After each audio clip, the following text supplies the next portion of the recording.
Okay, so the topic for today is how to develop a GUI with Swing, and again, GUI stands for Graphical User Interface.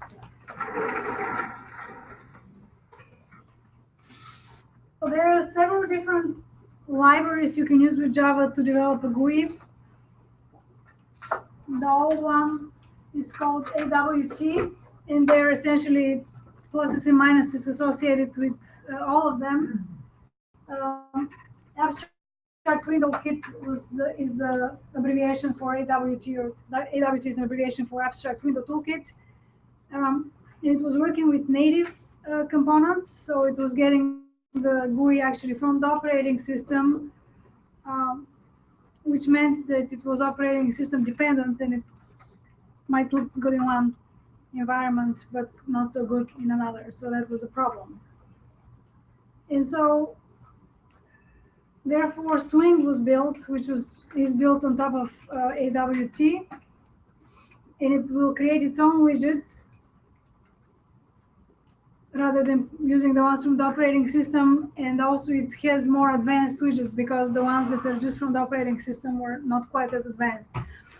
And in fact, as a side note, I used to use NetBeans in the Java class because it comes with Swing, but that's not really an issue. So today we're going to look at Swing, and also it had some issues with performance, which are now getting ironed out. You probably will not be a front-end Java developer, so I think that's more of an opportunity for us to just understand the concepts of GUI rather than, again, becoming front-end Java developer, right? And there are also a couple other libraries that were created. JavaFX was attempted to compete with Flash, so I'll leave it at that. And I'm glad somebody's laughing at my jokes. And finally, there was Pivot was, I guess, a library that was attempting to compete with JavaFX, so also did not go anywhere. Okay, here is the inheritance hierarchy of the Swing library. It's going to start with a couple abstract classes, component and container. And then we have the window, frame, and JFrame, which are actually the AWT classes. And the classes that start with J are the classes that are Swing. So I know I just always feel amused by the name choices of developers. We were just talking about AngularJS, where the directive ng stands for Angular, and here J means it's a Swing. So you just have to remember those things, right? In any case, so then we have a J component, and if you have a component, inside a component you can have various, in other places we might call widgets, such as a label. So you can, when you have a form, you can label it with a label. You can have a text field where the user can get some information, a button, and then some other components.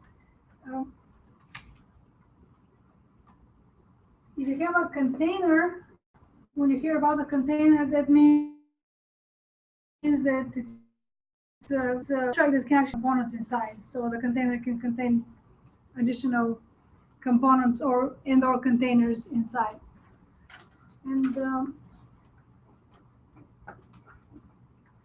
I think that's all I need to say. Oh, I guess I should point out that the JFrame, which is part of Swing, is actually under the window frame JFrame. So the frame is going to be, as we're going to learn shortly, the window essentially of the GUI. And then inside the frame go the components.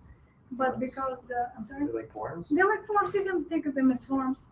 Because the frame inherits from the window, it's on this side of the hierarchy, which is the AWT. So JavaX is the package that contains Swing. This is what an empty frame looks like. So this is a frame. And we're going to make something like that, a little frame with a couple buttons. And then we're also going to learn how to handle an event. When the button is clicked, then we're going to print something to the console. And that's what That's the extent to which we're going to work with GUI. It will also give us the opportunity to use lambda expression. So the one lambda expression one of the old way of handling events. And somebody had to leave for something else, and I was asked if this is relevant for the Android class. Yes, it is. It is relevant. It's not the same, but a lot of these concepts are going to apply when you create Android forms or themes and so forth. So some of this will apply to those of you who are taking 162. Okay, I think that there is nothing else to show you here in the lecture. So that's a very brief lecture, but let's code an example together to see how this works. So please start up your Eclipse.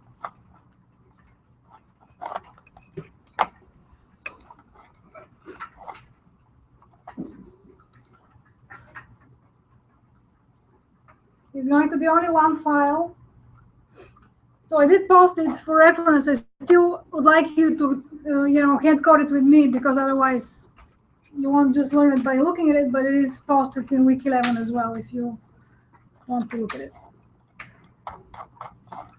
Okay, so close this. Let me close some windows here. At one point, I discovered that I had 32 open windows, so at least you can have 32 open windows in Eclipse, maybe more. This is called boundary condition testing, right? Testing the boundary conditions. I imagine that, I don't know how many more it can have, but probably not that many. All right, let me start magnifying.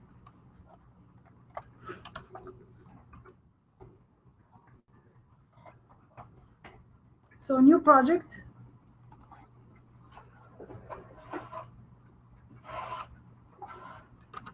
GUI example 1.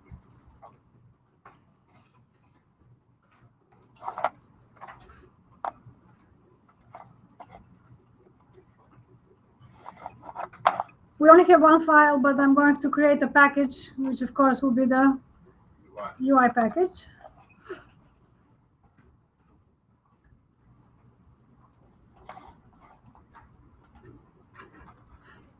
And then a new class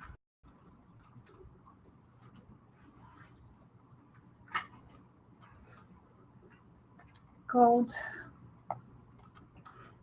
GUI example 1.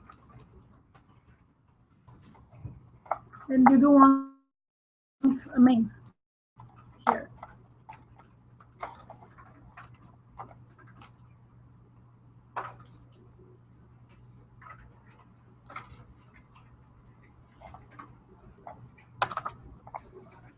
Okay.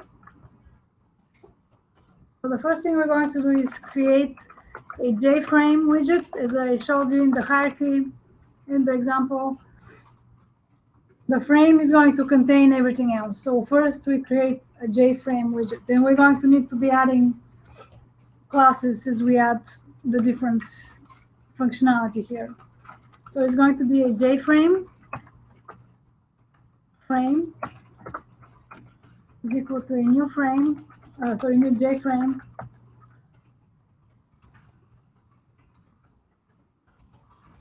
So it is considered a bad practice to mix the AWT GUI components with the swing. So you want to choose one or the other. So we do need to import it. So let me finish writing this line here. So this is a GUI example, and then it's going to ask us to do something to fix the error, and we're going to import it. And you can see that it's in the Java X. And Java X are the newer classes, the newer packages rather. So we imported Java X swing. Okay, and the frame, it's an object, so it's going to have various methods and properties, as you can see here, many of them, in fact. The one we're going to use in the example is to set the size. So set size, and we're going to set it to 600, 400. width and height. And let me hover over, as we've been doing is when we learn something new. So it's an extended version of the Java frame, holds support for swing architecture.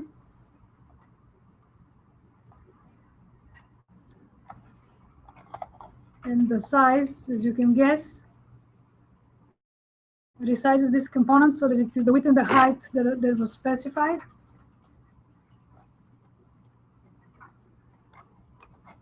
Okay.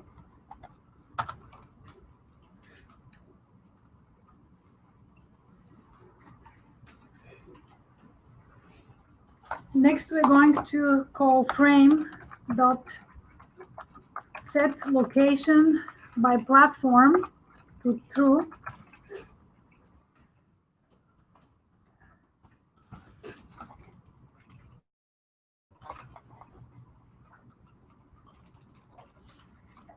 Sets whether the window should appear at the default location for the native windowing system or at the current location.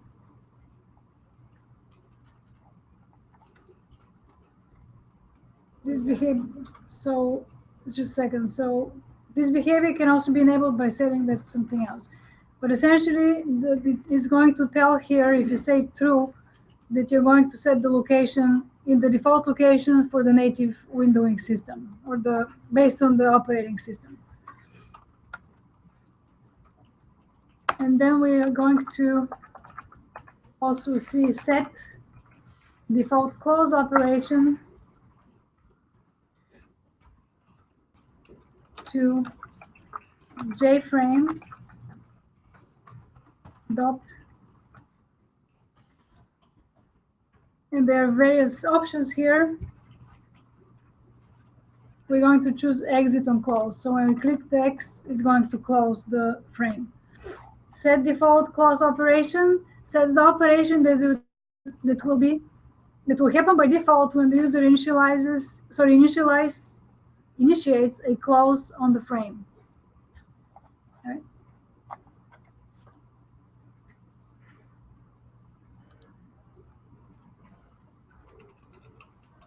Okay, next we're going to, oh, by the way, I'll show you, if we run this right now, it's not going to show it yet because you need to set it to visible, but we are building up here. Next, we're going to do sorry, I'm having that difficulties here with this magnifying. Let's see, how about this? We're going to try to call the UI manager set look and feel.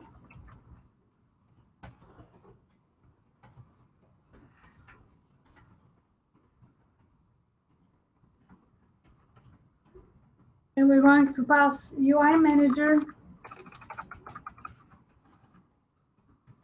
dot get system look and feel class name.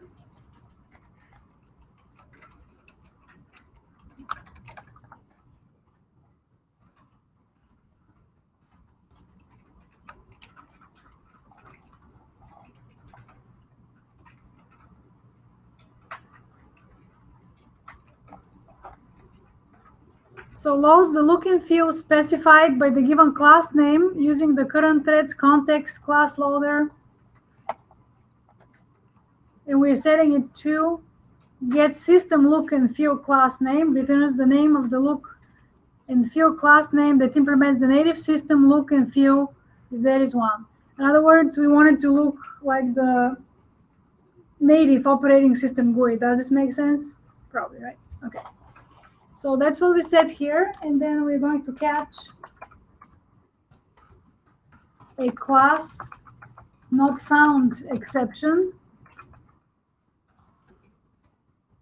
And there are several possible exceptions that can occur here. So we're going to put them with a logical OR. So one possibility is that we have a class not found exception, or so the pipe illegal access exception, or And these are going to complain until we import them, by the way, or instantiation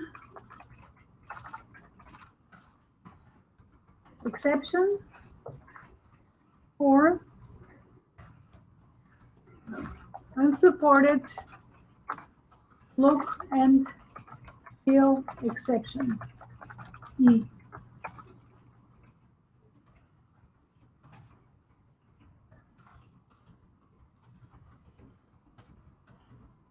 So if we have an exception, then we're going to system out print line unsupported look and feel. Now, it looks like I have some error here. Let me first import the exceptions. Okay, so that resolved all the errors.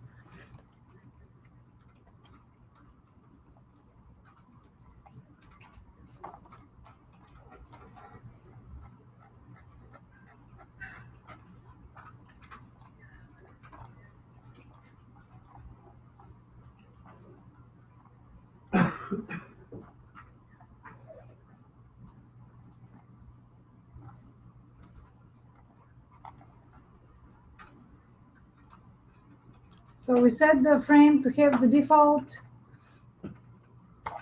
look for the operating system. And now we're going to add a panel which will contain our buttons. So the next widget we're adding is a J panel. And we're going to say, actually, let me do something else first. So the next part to get this frame to show is that we need to say frame.setVisible, and then we set it to true. So this time we should be able to see the frame when we run the code. Let's take a look, and sure enough, here it is, the frame by the dimensions. I'll bring back the code in 1 second. The dimensions we specified, 600 by 400, and the text in the upper corner there is the text we specified when we instantiated the frame. So make sure that everybody's frame shows up, and then we're going to a couple buttons.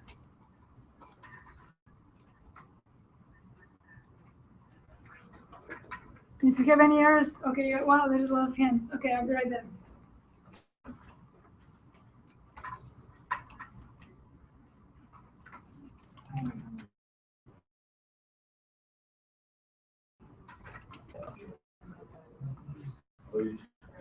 Bring my pointer. Who raised their hand first? You all get the same problem?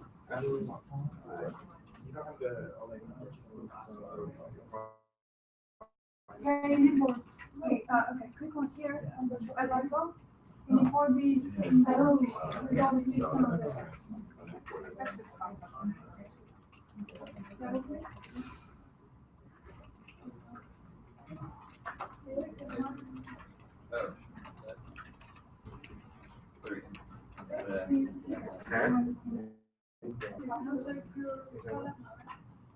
Yeah, I think so.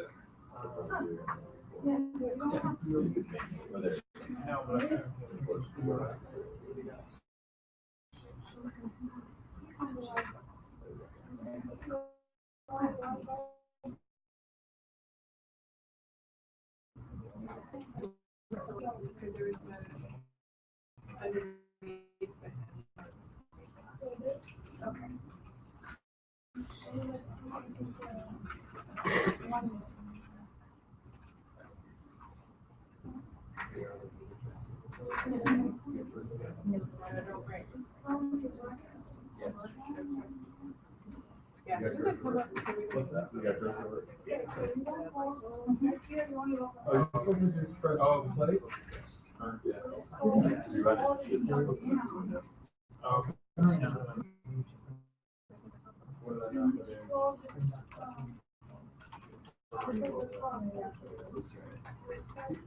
We didn't do the last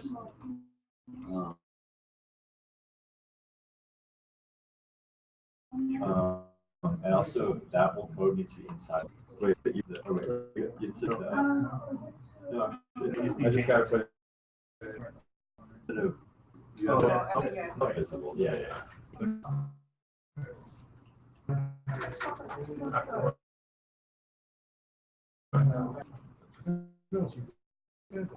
So in other words, we're going to pass a parameter to the set looking field. So it Oh, is ends that up another after?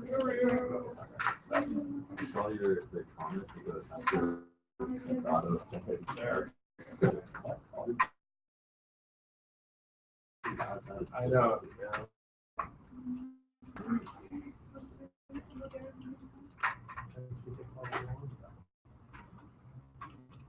Yeah. No, exactly. I don't really know what the Oh, that's right. Yeah. If the error is thrown, right. something like that. So this exception with that exception.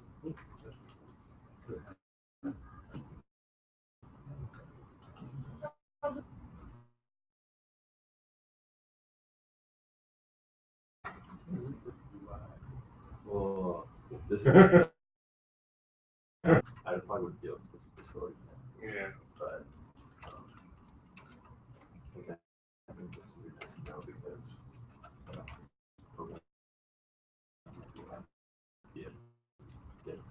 and I didn't have an idea whether it's possible. Yeah. That's why I think that's why they kind of want you to know so that you can actually talk to people. Exactly. Or anything like that. So that you have all the design, psychology, and programming.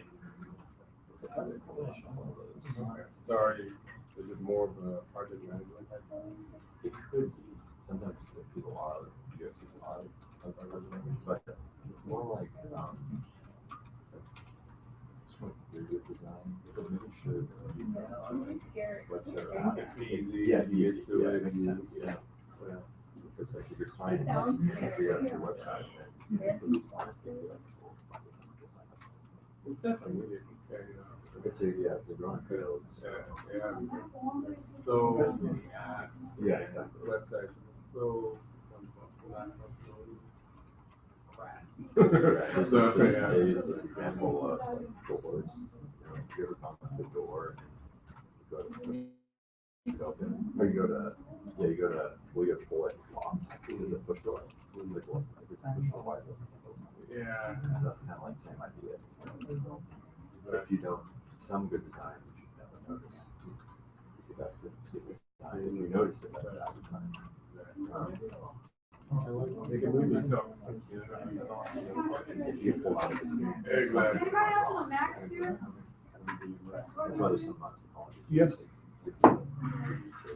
Figure out. Psychology. Well, no, I that's it. Just helps. That's what I don't see immediately what's wrong with it. You have before the catch. Yeah. Well, I don't really like being called.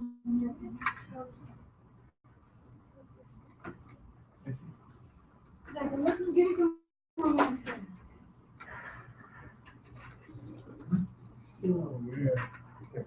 It's not going to find you and then. As soon as it all. This Here it is. and, It's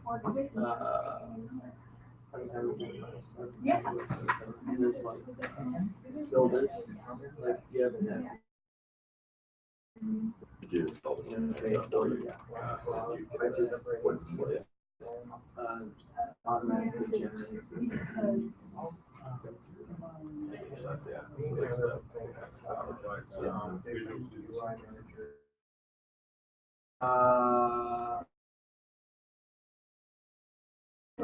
I just had Like yeah, for exactly. Oh, yeah.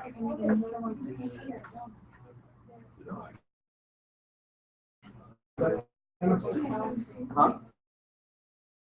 I don't think so. Well, I would try. Like this seems like it would be really easy to have like an auto editor. You change the size of it. Okay. Oh.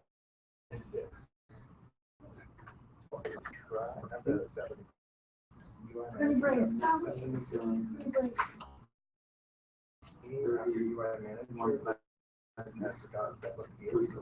Are they separate or do they use Set. that?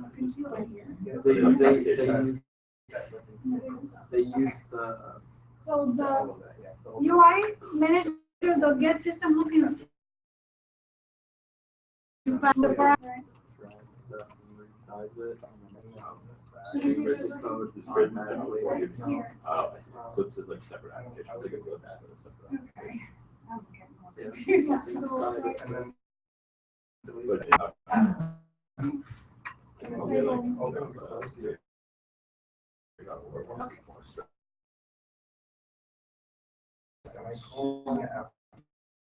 Programs were UI designed a little bit more.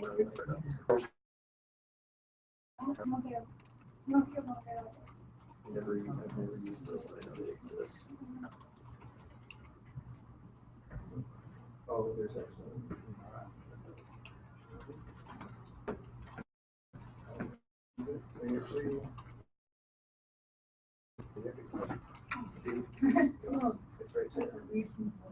Right here? There is no code rights here. Not there, okay. Semicolon at the end of that one. Yeah, that's that. That'll fix it. All right, everybody's fixed now. Everybody's code is fixed. Okay. So where were we? We were going to, so we showed the frame. And so now we're going to add a panel. So to add a panel is required that you add it before the line frame set visible. So we're going to add the code up here. Okay. So our next step would be add JPanel container and the components before calling JFrames set visible.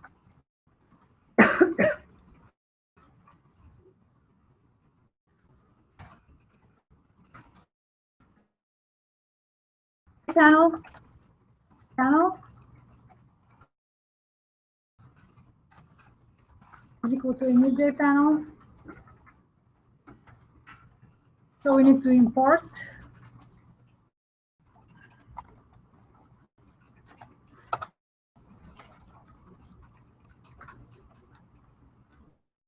then we're going to say frame.add panel. So we're adding the panel to the frame. So JPanel is a generic lightweight container. And that's exactly what it is. It's just a generic container in which we're going to put a couple buttons. And after we add the panel, we're going to add the button widgets.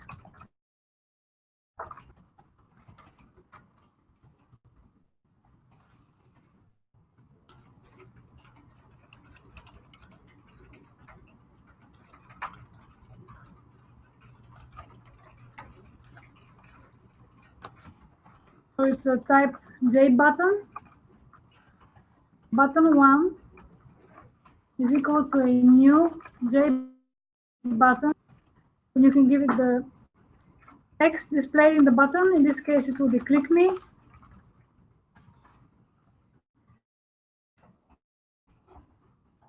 Import the button.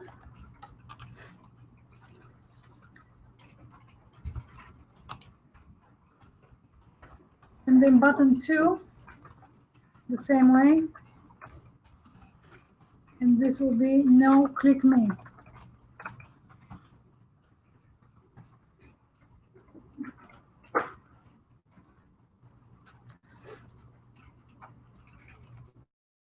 Okay, misspelled.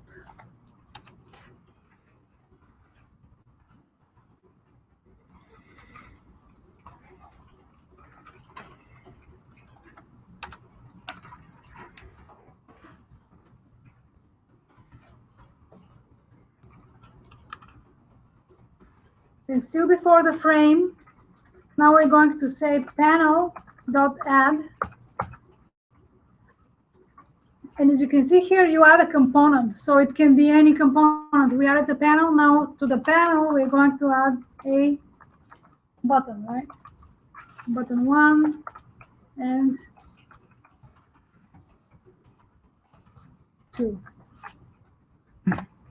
Okay, so let's take a look. I'll bring back the code. And sure enough, we have 2 buttons. They don't do anything right now, but here they are.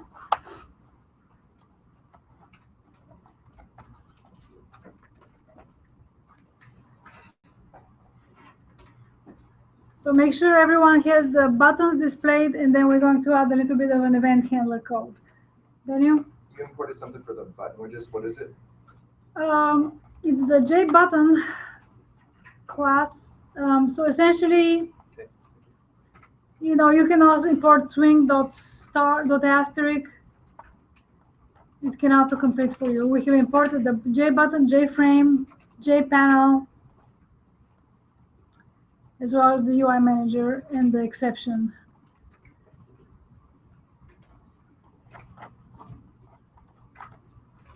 Is everyone caught up, or are you still working on it? It's good? Okay. All right, so the last bit of our example is going to be to handle the button events. We have 2 buttons, so we're going to have one example using the old style code with the action performer event handler, and the other one is going to use a lambda expression. So it's going to be 2 ways of doing the same thing.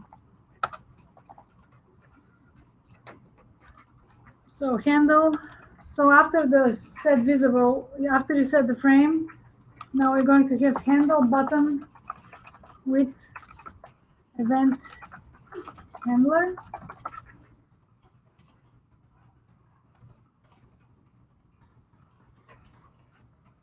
So we're going to say button1.add action listener.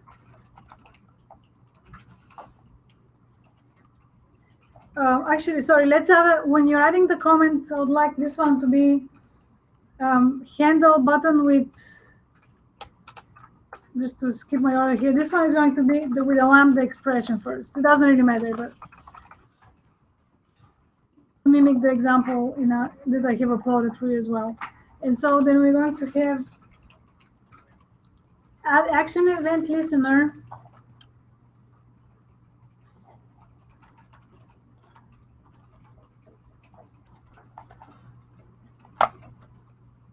And we're going to pass it an action event E. And then we're going to call the lambda expression. So I had a semicolon here. I think it was entered by Eclipse, so remove that. System out print line button 1 was clicked.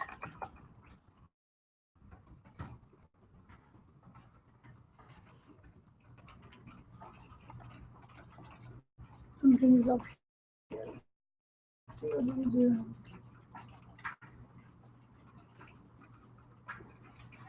Let me spell this.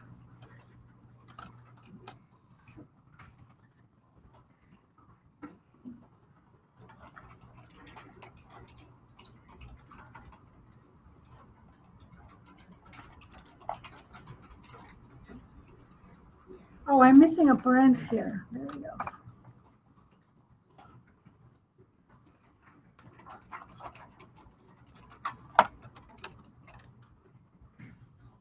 So I'm missing maybe another bracket, or what is this? I had to import another.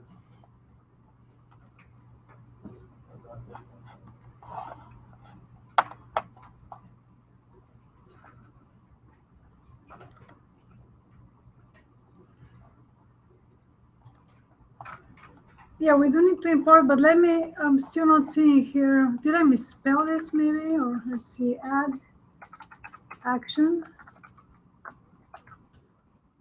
Listener. Bracket? We have brackets. You're missing Oh, I know what I'm ITC. missing. There you go. Okay, I'm missing the end of the lambda expression, which is like that. Is this what you saw as well? Okay, there you go. So I was missing that. I'm still getting an error, but that was definitely missing here. And now, hopefully, it's not allowing me to import it for some reason. Yeah, me too. Just import action in that. Yeah, But why is it not? I had to import two. Is this the only problem? Let me just take a look real quick here. So that's that. Huh.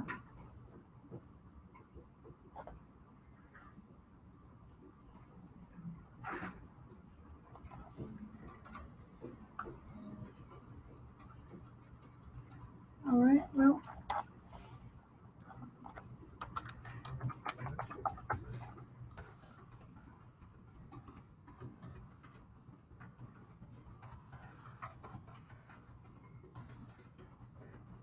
See if this will solve it. Oh, that's good.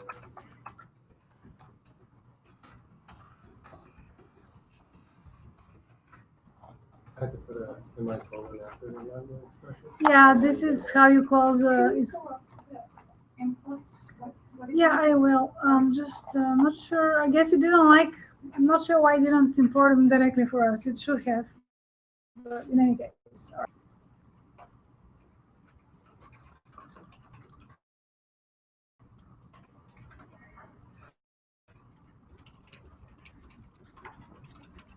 Okay, and then we just have a couple more lines of code to add the event handler for the second button, which is going to use the non-lambda, the old style event handler code. So are you okay? Are you good here?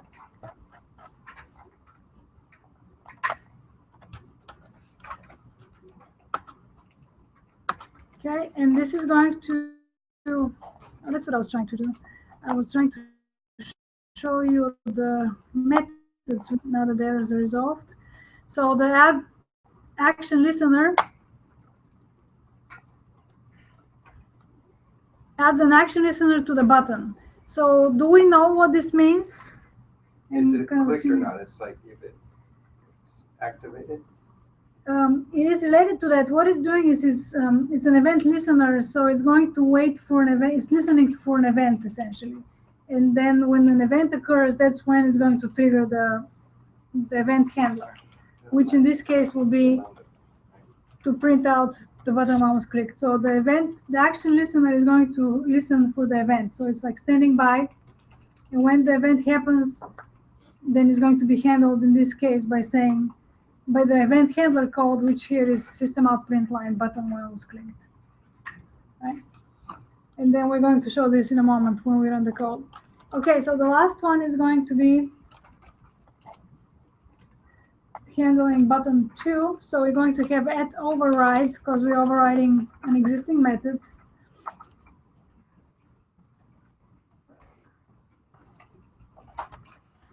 Public void action performed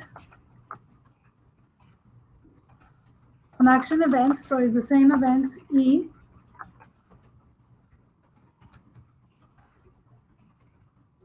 And system out print line again, button 2 was clicked. And let's see here. We need to close our event handler here. So it's going to be again curly brace, parent, semicolon, and maybe I have an extra. Do I have an extra here?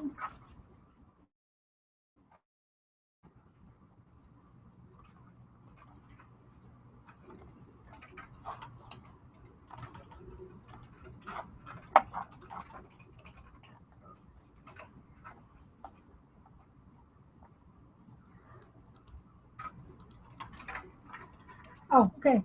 So I'm missing a line. This is why. So before we override anything, what we need to do is we need to set the button 2. So before the override, please add a line button2 dot add action listener, new action listener,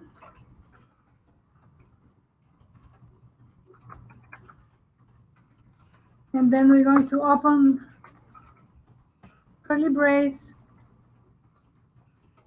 which will close here.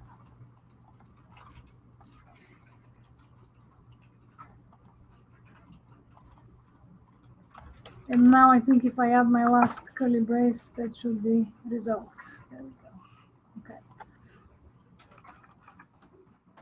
And so this, the comment above the button to add action listener would be handle button with the event handler.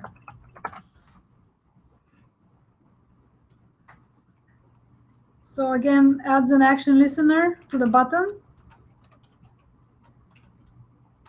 And you have to pass it an action listener. You don't want to go here, but here it is. So the action listener is a interface for receiving action events. Close this.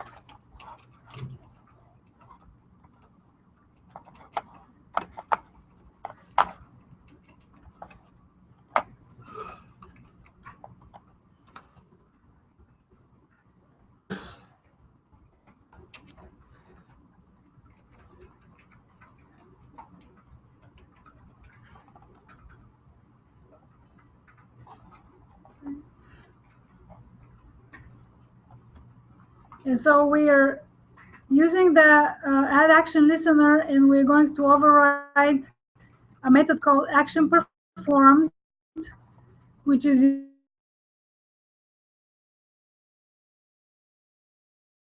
going to handle the event action involved by typing system out print line. Right? Yeah. It works, but it's not throwing errors. Okay, let's take a look and so see. What's going on is it's not closing the open parentheses on line 48. This one here, the parents or the curly brace. I'll take a For the look. word new. Because I have them closed, like the argument for an action listener, and then I have the open curly to override. Okay, it's better if I come and look at it probably. Okay. So let me run this. Let's test this out and see if it works, and then I'll take a look. So if I click on click me, it shows on the console button 1 was clicked. Now click me, button 2 was clicked. So these are the handlers of the events. The event was that you click on the button, and then we showed 2 different ways of handling the event. And that's the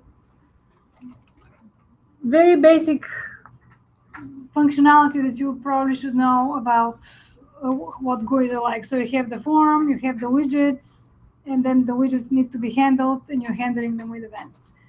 I will help Daniel, and then I'll help you. I was just wondering, what was the other import that you I imported 2 AWT event classes. For some reason, I was not allowed to import them with a import hint tool. So add these 2. Do you have any questions? Other than your, if I need to look at your code, I'll do this in a moment. I'm just wondering about like the syntaxes, because we've never really done anything where there's like the bracket, or the, not brackets, the parentheses. Like, I don't get, what are we creating? The button2 dot add action listener? Is that like, that's not like a class or anything, it's an object or something? It's Is this just for GUI stuff that's different? yeah, so it is for GUI stuff, and it is different. It's not just for GUI, but this is the way that the GUI methods, the GUI events are handled as far as, I guess I would say, best practices or almost standards that you'd use. So it's just different. That's right. It's just different.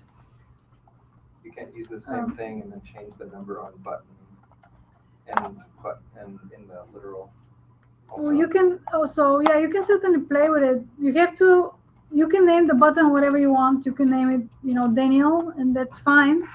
But if you name it Daniel, Okay, it's because it's a variable. That wasn't. And then you need to, it's not your question? No, the question was, is that, so between 42 and 44, there's the listener and then you have 47 through 51. You have basically, I don't know if it's the same thing, but Yeah, okay. could you not copy that and then change what button Yes, number and add? you absolutely could. These are two ways, I think I mentioned that. These are Okay. two ways to do the same thing. One of them Right. is with the Java 8 Lambda expression. Yeah, that's what I was wondering. That's what it is, yeah. So you can, if you want to play around, you can add another button and then It's Java 8 and Lambda, and then the other one is what? is prior to Java 8. Okay. All right. Any other questions? Okay, let me close the recording and I'll come and take a look at your code.